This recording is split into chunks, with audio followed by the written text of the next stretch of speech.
Dr. Chand, to you first.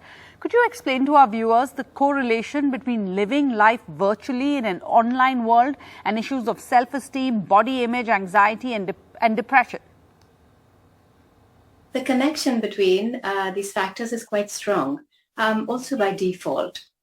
The more time you spend online, the more likely it is that you are going to read something or see something that is going to impact you, and sometimes negatively so. In our online engagement, we lose sight of the fact that people post their best pictures or their best moments only. And so our sense of self, our self-esteem, that then gets connected to the number of likes, the number of views that our post or our stories have received. And this makes our self-esteem systematically more and more fragile. If we get lots of likes, it translates as I am liked or I am popular. If we don't get as many likes or views, for that matter, it translates as I am not liked, I am a nobody. And in some cases, it can also translate as a perceived social death. So our stories, our posts, our pictures start reflecting who and how we think of ourselves. And this sets it up as a competition where we want to outdo ourselves and others all the time. We want to up the ante constantly, and we know that that is not sustainable.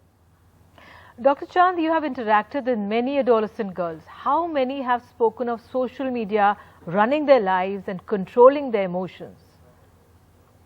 I wouldn't say running their lives or controlling their emotions, because we do have choices and agency in both. However, each and every adolescent girl that I have spoken to has shared that they struggle with the impact of social media on their lives. For example, I've had young girls share with me as to how they question their genetics.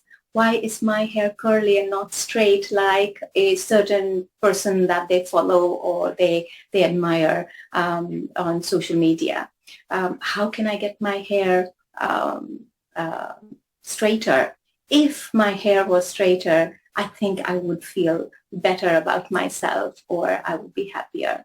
Sometimes they also share things like, my friend's post received X number of likes and my post received Y number of likes, Y being 2 points less than X. So what does this mean? Does this mean I am not an interesting person? Does this mean I am not liked? How do I understand this? Well, this is the world that we live in today. During the COVID lockdowns, the online platforms of any and all kinds were what helped us stay connected with each other.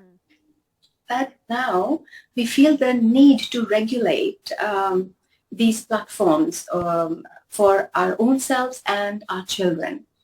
So these platforms can give us a sense of community. It can help us learn to play a musical instrument, to learn a new language, to read up and to know more about our human condition, etc., etc.